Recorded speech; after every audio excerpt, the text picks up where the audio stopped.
मित्रों नमस्कार। अब हम लोग कारक प्रकरण में द्वितीय विभक्ति का अध्ययन करते हैं। प्रारंभ करते हैं। इसमें पहला सूत्र है कारके। यह कैसा सूत्र है, सबसे पहले यह जान लेते हैं। यह अधिकार सूत्र है। यह अधिकार सूत्र है, ठीक है। यह क्या करता है?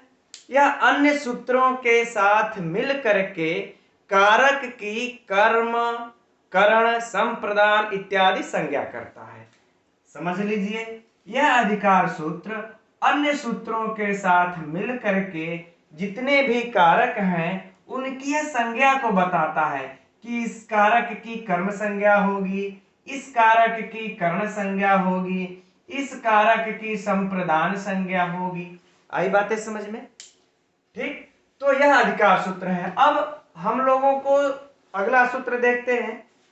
अब बाकी कारक किसे कहते हैं, कारक की अर्थ क्या है, परिभाषा क्या है, यह सब हमने पहले ही कारक प्रकरण के भाग में सब बता दिया है, उसे आप लोग देख सकते हैं। अब इसमें जो दूसरा सूत्र है वह है कर्तुरीप्सितमम्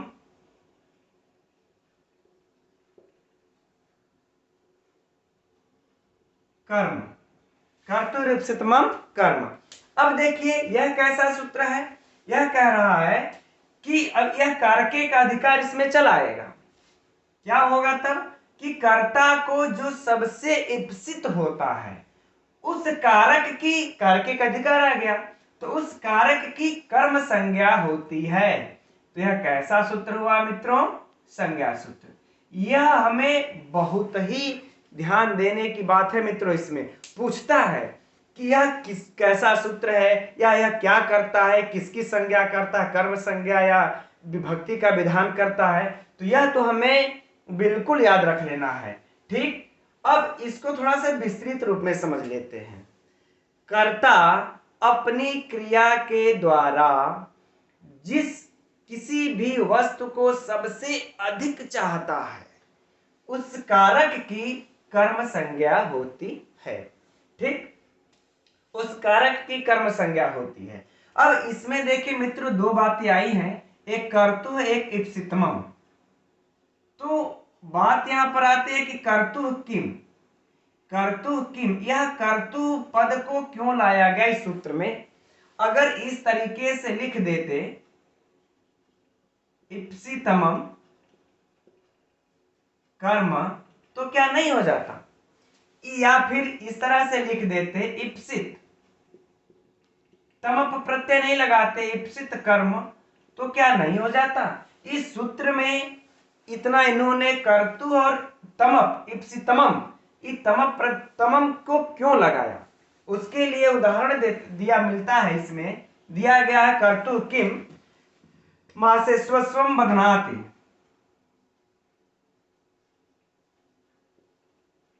मासे स्वस्वम बध्नाति, ठीक है। मासेसु, मासे, मास मतलब क्या होता है? उड़द, है ना। मास मतलब क्या होता है? उड़द। ठीक, तो मास के खेत में अर्थात उड़द के खेत में अश्वम, घोड़े को बध्नाति मतलब बांधता है। हम लोग इसका पहले हिंदी लिख लेते तब समझेंगे। उड़द के खेत में घोड़े को बांधता है। ठीक है, अब मान लेते हैं उड़द के खेत में घोड़े को बांधता है तो कोई ना कोई इसका कर्ता होगा। तो कोई ना कोई इसका कर्ता होगा तो हम लोग ले लेते हैं राम, अर्थात राम। राम उड़द के खेत में घोड़े को बांधता है। यह देखिए बांधना क्रिया हो गई, बांधना क्रिया हो गई। घोड़े को क्या हुआ? यह कर्म हुआ। यह राम क्या हुआ? कर्ता। अब जरा समझिएगा कि यह कर्ता जो राम है, यह कर्ता जो राम है, इसको यह बांधना क्रिया, इसकी सर्वाधिक इसमें से इप्सितमम क्रिया इस क्रिया का कर्ता है राम। इस कर्ता का, राम कर्ता का सर्वाधिक इप्सितमम कौन है? सर्वाधिक चाहना क्या है? घोड़े को बांधना। इस क्रिया का क्या है? घोड़े को बांधना। सर्वाधिक उसकी क्रिया है कि भाई राम का जो क्रिया है बांधना, तो राम चाह रहा है कि हम घोड़े को बांध दें, बस। ठीक। अब उड़द राम कर्ता को प्रिय नहीं है, उड़द कर्ता को प्रिय नहीं है, उड़द तो इस घोड़े को प्रिय है। घोड़ा सोचेगा चलो हमको बांध देगा तो हम उड़द भी खा लेंगे। तो यह घोड़े को प्रिय हो सकता है, कर्म को प्रिय हो सकता है, लेकिन कर्ता को नहीं प्रिय है, वह तो घोड़े को प्रिय है। फिर से समझ लीजिए कि बांधने क्रिया जो है, इस क्रिया का कर्ता कौन है? राम है। इस राम को इस क्रिया का सर्वाधिक इप्सितमम क्या है? घोड़ा, बांधना। ठीक। अब यह घोड़े को बांध रहा है, तो इप्सितमम जब हम कहते तो ये कर्ता को इप्सित होना चाहिए। किसको होना चाहिए? कर्ता को इप्सित होना चाहिए, तब यह घोड़े में ही कर्म संज्ञा होगी। अगर यहां पर कर्तु नहीं कहते तो उड़द का खेत घोड़े को भी पसंद है, चलो बांध देगा तो हम खाएंगे उड़द को। तो इस प्रकार से कर्म को भी इप्सित, तो यहां पर उड़द में भी, उड़द की भी कर्म संज्ञा हो जाती। ठीक है, क्योंकि उड़द का खेत घोड़े को भी पसंद है, लेकिन यहां पर यदि कर्म को जो इप्सित है, कर्म घोड़े को जो इप्सित उड़द है, तो इस उड़द में भी, उड़द की भी कर्म संज्ञा न हो, इसलिए इन्होंने कहा कर्तु, अर्थात जो कर्ता को पसंद होगा उसी की कर्म संज्ञा होगी, नहीं और बाकी किसी की भी कर्म संज्ञा होगी नहीं। अगर कोई कर्ण को पसंद आ जाए, कर्म को पसंद आ जाए, संप्रदान को इप्सितम हो, तो उसकी कर्म संज्ञा नहीं होगी। सिर्फ वल्ली वन जो कर्ता को इप्सित होगा उसी की कर्म संज्ञा होगी। तो यहां पर जो कर्ता का सबसे जो इप्सित है वह क्या है? घोड़ा बांधना। इसलिए इस घोड़े की कर्म संज्ञा होगी, उड़द में नहीं होगी। अब जब घोड़े की कर्म संज्ञा होगी तो कर्मणि द्वितीया से इसमें क्या हो जाएगा? अश्वम में द्वितीया विभक्ति। एक चीज मित्र और भी ध्यान रख लीजिएगा कि उपपद विभक्ति को छोड़ करके पूरे द्वितीया विभक्ति में द्वितीया विभक्ति करने का जो सूत्र है वह एक ही है, कर्मणि द्वितीया, और कोई द्वितीया विभक्ति नहीं करती, बाकी सब संज्ञा करती हैं, लेकिन उपपद विभक्ति को छोड़कर। वह जब आएगी बातें तो हम लोग समझेंगे। ठीक। अब बात आई कि इप्सितमम कर्म, इप्सितमम कर्म उन्होंने क्यों कहा? इसको कर्तु किम तो हम लोगों का हो गया। अब इप्सितमम कर्म क्यों कहा? इसको यदि इप्सित कर्म कह देते तो क्या नहीं हो जाता कि कर्ता को जो सबसे इप्सित, अरे कर्ता को जो इप्सित है उसकी कर्म संज्ञा होगी। करें कि इप्सितमम, ये तमम इन्होंने इसलिए लगाया, जैसे देखिए पैसा, ओदनम, पैसा ओदनम भुंगते,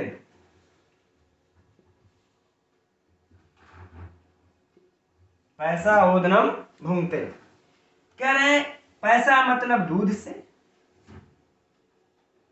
दूध से भात खाता है,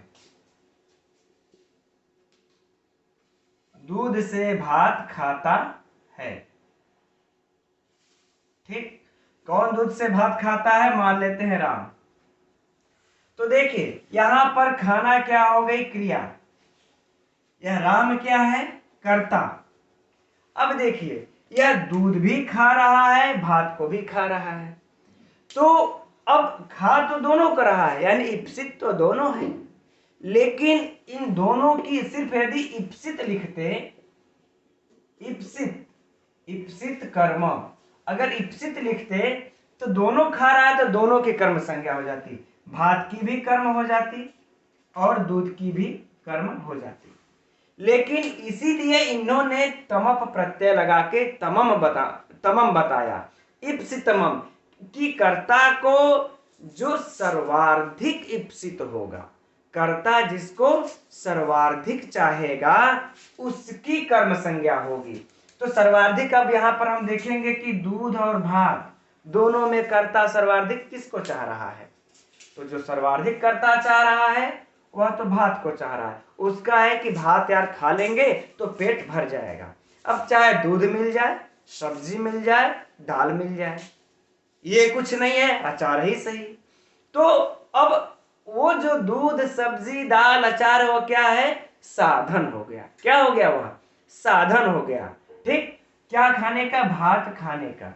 तो यहां पर जो उसको सर्वाधिक प्रिय है वह भात है, इसीलिए इसी भात की ही सिर्फ कर्म संज्ञा होगी। दूध की कर्म संज्ञा न हो करके यह साधन हो जाएगा खाने का भात, तो इसमें तृतीया विभक्ति हो जाएगी।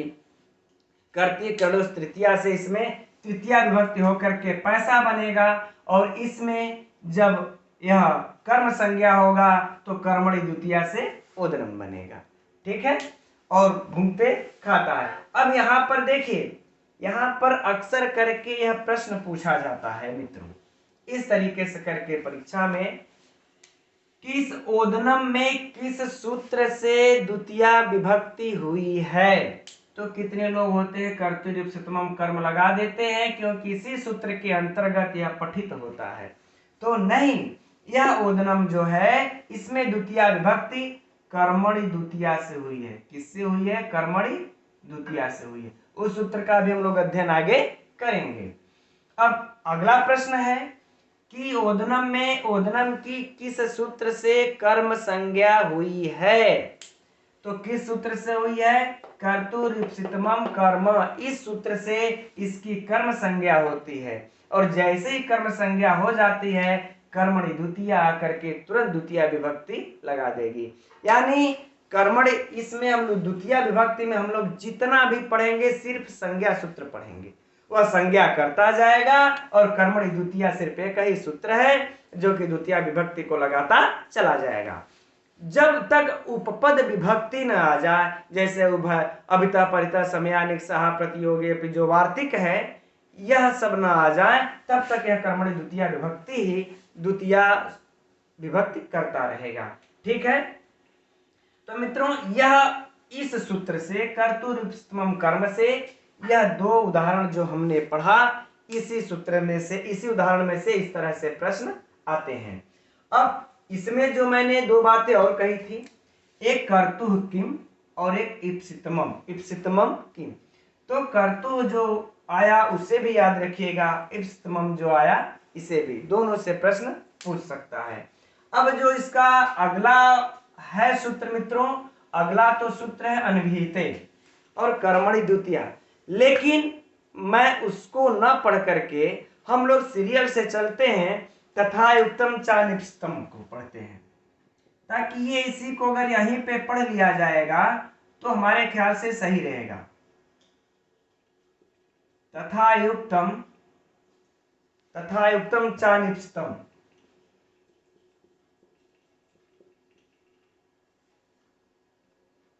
ठीक है, यह सूत्र क्या क्या कह रहा है कि कर्म संज्ञा इप्सितमम की तो होती ही है, तथा युक्तम, उस इप्सित से युक्त, किससे युक्त? इस इप्सितमम से युक्त। तथा का मतलब, युक्तम का मतलब वही हुआ जो इप्सितमम से युक्त, च मतलब और अनिप्सितमम, अनिप्सितम, जो अनिप्सित हो उसकी भी कर्म संज्ञा हो। तो यह भी कैसा सूत्र है मित्रों? संज्ञा सूत्र है। किसकी संज्ञा करता है? कर्म संज्ञा करता है। ये भी कौन संज्ञा करता है? कर्म संज्ञा करता है। बातें समझ में आ गई? फिर से समझ लेते हैं। तथा युक्तम, उससे युक्त, किससे युक्त? जो कि इप्सितमम, जिस कर्ता का, उस कर्ता का जो इप्सितमम सबसे है उससे युक्त यदि कोई अनिप्सित कर्म है तो उसमें भी आपकी, उसकी भी कर्म संज्ञा होगी, उस कारक की भी कर्म संज्ञा होगी। जैसे ग्रामम गच्छन् तृणम स्पृश, ग्रामम गच्छम तृणम स्पृशति। क्या है कि वह गांव जाते हुए, मान लेते हैं कि वह है या राम है, कोई भी है, राम ही मान लेते हैं, इसका हिंदी लिख लेते हैं पहले कि राम गांव जाते हुए, तृण मतलब घास, अर्थात तृण को, तृण ही लिख लेते हैं, तृण को स्पर्श करता है या छूता है। ठीक है, अब देखिए कैसे समझते हैं। देखिए राम, यहां पर राम क्या हुआ, कर्ता, इसका जो इप्सित है कहां है, गांव को जाना, यह इप्सितमम है।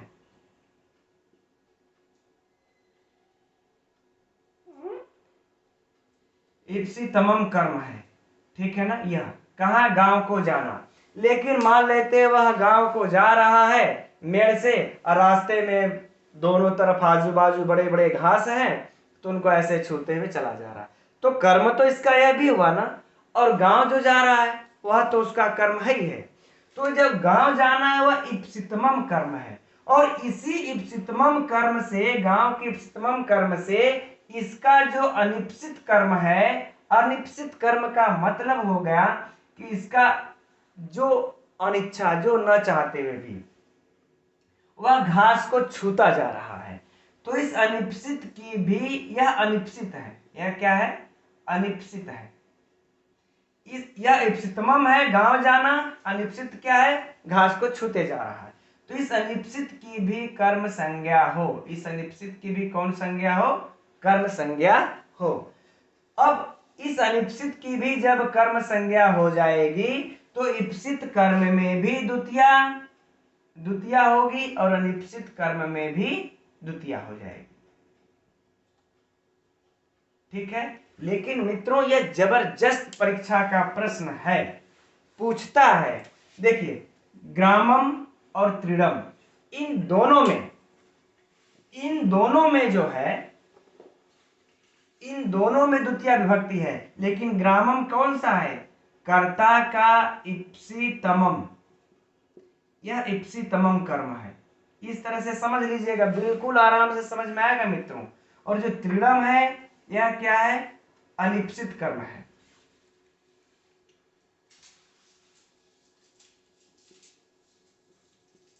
यह अनिप्सित कर्म है। ठीक, तो द्वितीय विभक्ति कर्म में हुई है, तो इसमें भी हुई है, इसमें भी हुई है। लेकिन अब परीक्षा में पूछ देता है कि ग्रामम में किस सूत्र से कर्म संज्ञा हुई है, तो अक्सर करके लोग तथा युक्तम चानिप्सितम लगा देते हैं क्योंकि इसी के अंदर पढ़ा हुआ है, तो नहीं, इसकी इप्सितमम संज्ञा है, इसलिए कर्तुर इप्सितमम कर्म से इप्सितम इसकी कर्म संज्ञा हुई है। किससे हुई है इसकी कर्म संज्ञा, कर्तुर इप्सितमम, ठीक है ना, इस सूत्र से इसकी कर्म संज्ञा हुई है, इतना याद रखिएगा। परीक्षा में यही प्रश्न को घुमा फिरा करके पूछता है। अच्छा, इसमें त्रिडम की, अब पूछता है कि त्रिडम की किस सूत्र से इप्सित कर्म संज्ञा हुई है, तो इस त्रिडम की तथा युक्तम से, किस सूत्र से मित्रों, तथा युक्तम से, तथा युक्तम चानिप्सितम से इसकी कर्म संज्ञा हुई है। क्लियर हो गया मित्रों कि त्रिडम की तथा उत्तम चानिप्सितम सूत्र से कर्म संज्ञा हुई है, क्योंकि अनिप्सित है, घास को छूना उसकी अनिप्सित क्रिया है। और यहाँ पर इसकी किस सूत्र से ग्रामम में कर्म संज्ञा हुई है, कर्तुर इप्सितमम से, क्योंकि गांव को जाना उसका सर्वाधिक इप्सित है, इसलिए कर्तुर इप्सितमम से इसकी कर्म संज्ञा हुई है। अब इन दो प्रश्नों के अब आगे जो तीसरा प्रश्न पूछता है इससे संबंधित, वह यह है कि किस सूत्र से इन दोनों में, या त्रिडम का पूछ देगा या ग्रामम का पूछ देगा कि किस सूत्र से द्वितीय विभक्ति हुई है। तो मित्रों कुछ भी कंफ्यूजन की जरूरत नहीं है, सीधा सीधा जब कर्म संज्ञा हो रहा है तो कर्मणि द्वितीया आकर के ही द्वितीय विभक्ति करेगा, कोई सूत्र नहीं करेगा। तो चाहे ग्रामम हो चाहे त्रिडम हो, दोनों में कर्मणि द्वितीया से ही द्वितीय विभक्ति हुई है। अब तो समझ में आ गया होगा मित्रों, और यही प्रश्न यही एक ये प्रश्न, एक ये प्रश्न, एक ये प्रश्न इस उदाहरण में से घुमा करके पूछता है। बातें समझ में आ गई होंगी। अब इसका जो एक और अगला उदाहरण है, अगला उदाहरण वह है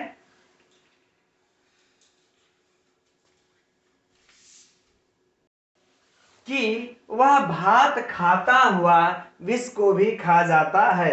ओदनम भुंजानो, ओदनम भुंजानो विषम भूंगते। ठीक, वह भात के साथ विष को भी खाता है। ठीक है, अब देखिए यहां पर उसका जो सर्वाधिक इसका जो इप्सित कर्म कौन है? इप्सित कर्ता का मान लेते हैं राम। राम राम का इसमें सबसे इप्सित कौन है? भात खाना। यह कौन सा कर्म हुआ? इप्सित है। ठीक, और यह खाते हुए विष को भी खा लिया, तो विष तो कोई इच्छा से खाएगा नहीं, वह अनिप्सित है। क्या है? अनिप्सित है। फिर से जैसे ही हमने बोला कि यह कैसा हुआ? अनिप्सित। इस अनिप्सित कर्म, तो अब इस इप्सित की किससे कर्म संज्ञा होगी? कर्तुरिप्सितमम कर्म से। इस अनिप्सित की किससे कर्म संज्ञा होगी? तथा युक्तम चानिप्सितम से इसकी कर्म संज्ञा होगी। ठीक, चूंकि देखिए ओदनम में भी द्वितीया है, विषम में भी द्वितीया है, इन दोनों में द्वितीया विभक्ति तो एक ही सूत्र से होगी, कर्मणि द्वितीया से, लेकिन दोनों में जो कर्म संज्ञा हो रही है वह अलग अलग सूत्र से। इसमें कर्तुरिप्सितमम से और इसमें तथा युक्तम चानिप्सितम से। यह दो उदाहरण है जो बड़ा प्रसिद्ध है, पूछता रहता है। अच्छा मित्रों, जानकारी के लिए एक और चीज मान लेते हैं, परीक्षा में पूछ ही दिया, तो उसके लिए एक चीज और बातें जान लेते हैं हम लोग। इप्सित अनिप्सित, देखिए एक तो कर्म हो गया इप्सित, एक हो गया अनिप्सित। ठीक, तो चाहे हम इप्सित कहें और चाहे हम अनिप्सित कहें, यह जो दोनों है कर्म, इन दोनों को वाक्य पदीयम भर्तृहरि ने 7 प्रकार का कहा है। कितने प्रकार का कहा है? 7 प्रकार का। तो यह हमें याद रखना है। अनिप्सित कि मान लेते हैं परीक्षा में पूछ ही दिया कि भर्तृहरि के अनुसार या वाक्य पदीयम के अनुसार इप्सित या अनिप्सित जो क्रिया है, इप्सित अनिप्सित क्रिया है, यह कितने प्रकार की होती है?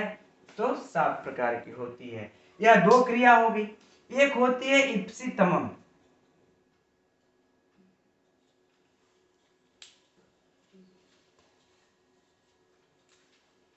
इप्सितमम। यह क्रिया कितने प्रकार की होती है? तो 3 प्रकार की होती है। तो यह भी हम लोगों को याद रखना है कि इप्सित अनिप्सित क्रिया 7 प्रकार की होती है वाक्य पदीयम भर्तृहरि के अनुसार, भर्तृहरि के अनुसार। ठीक है, और इप्सितमम जो क्रिया होती है वह 3 प्रकार की होती है। ठीक है मित्रों, अब हम लोग कल जो है अनभिहिते जो अधिकार सूत्र है उसका अध्ययन करेंगे, कर्मणि द्वितीया का अध्ययन करेंगे, देखेंगे कि कैसे अनभिहित जो कर्म हो रहा है वह अनुक्त में ही कर्म होगा, उक्त में कर्म नहीं होगा। इन सब बातों पर चर्चा हम लोग कल करेंगे। तब तक के लिए नमस्कार।